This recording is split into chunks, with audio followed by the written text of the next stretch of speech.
Бүгінгі біздің сабағымыз дүниежүзі тарихы, 7-ші класс. Бүгінгі сабағымыздың тақырыбы ақш-тың батыс бағыттары аумағы қалай кеңейді. Оқу мақсаты 19 ғасырда Америка құрама штаттары территориясын кеңею үдерісін сипаттау. Мына картаны көріп отырғанымыздай, ақш-тың алғашқы территориясы бейнеленген. Кейінгі түрлі түспен бейнеленген территория бұл ақш-қа кейін қосылған аумақ.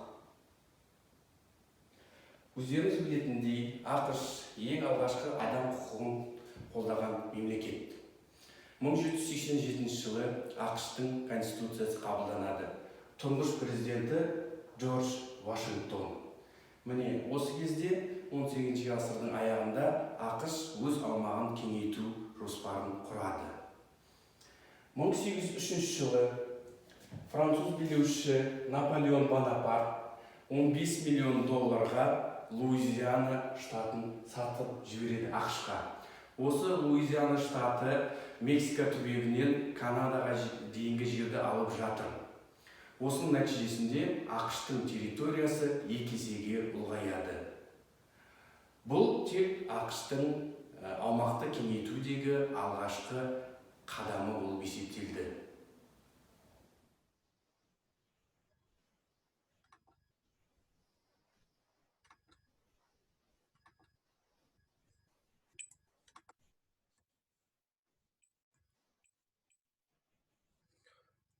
Құрметті оқушылар, мына слайдта сіздерге екі тапсырма беріледі.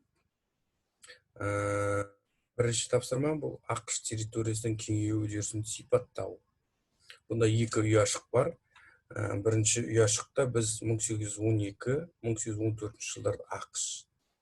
Екінші ұяшық 1846-48 жылдарда ақш. Яғни осы екі ұяшыққа біз осы жылдары ақшқа жаңа аумақтар қосылды ма? Қосылса, қандай жолдармен қосылды? Сол туралы екі сөйлеммен жазамыз. Келесі тапсырма бұл әлеуметтік экономикалық дамудың ерекшеліктері. Әлеуметтік экономикалық дамудың ерекшеліктері бойынша сіздерге міне 5 сөйлем берілген. Және әр сөйлемде көп нүктенің орнына тиісті сөздерді, терминдерді, сандарды қоюға болады. Бұл сіздер үшін өте қызықты тапсырма болады деп ойлаймын. Келесі слайдқа қарасақ, бұл сол кездегі ақш-тың өмірі суреттелген.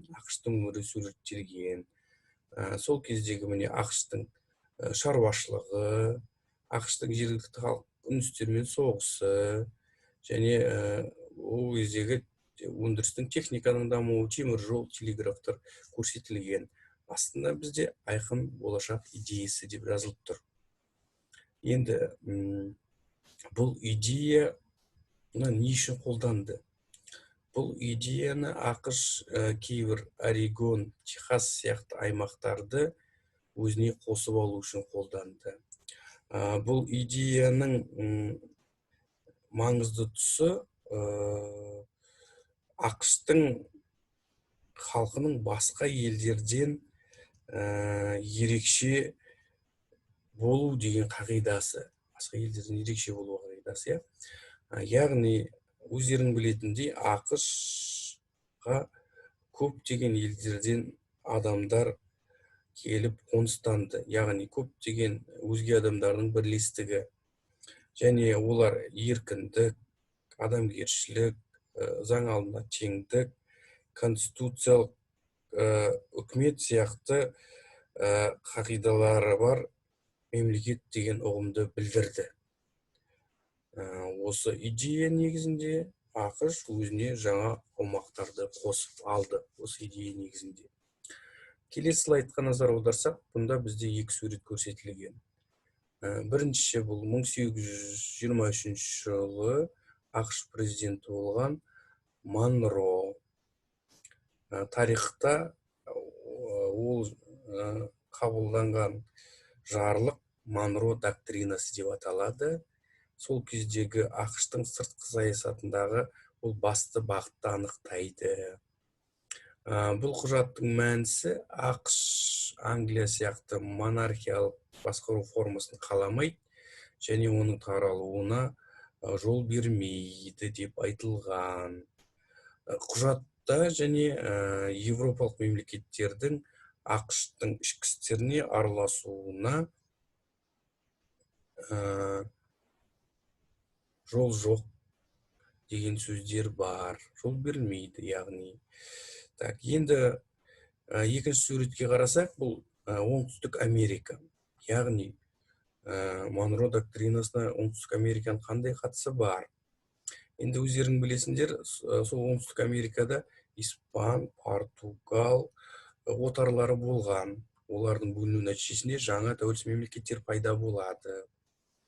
ақш үкіметі өзінің территориясын осы испан америкалық иеліктер арқылы кеңейткісі келеді.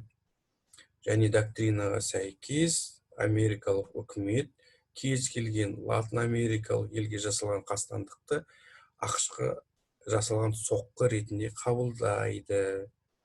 Америка тек американдықтар үшін деген аймақтық патриотизм қағидаты осылай жарияланады. ақш өзі екі америкалық құрлықтағы тұрақтылықтың кепілі.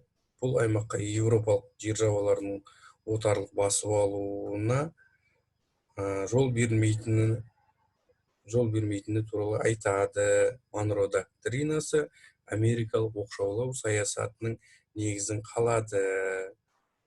Латын Америкасы ақш-тың маңызды мүдделері бар аймағы ретінде танылды. Осы доктринаның негізгі жағы болып есептеледі.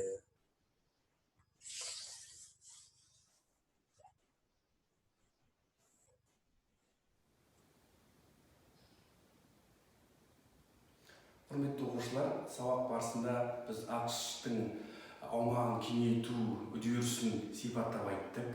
Енді қорытынды ретінде сіздерге ақш аумағын қандай жолдармен кеңейтті тақырыбында 30 сөзден тұратын эссе беріледі.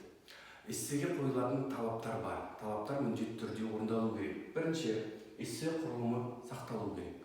Екінші, тарихи ұғымдар мен тарихи даталар қолданылу керек. Үшінші, кем дегенде үш дәйек келтірілу керек. Және ең соңғысы қорытынды шығару керек. Бүгінгі сабағымыз аяқталды. Назар аударып тыңдағандарыңызға көп рахмет.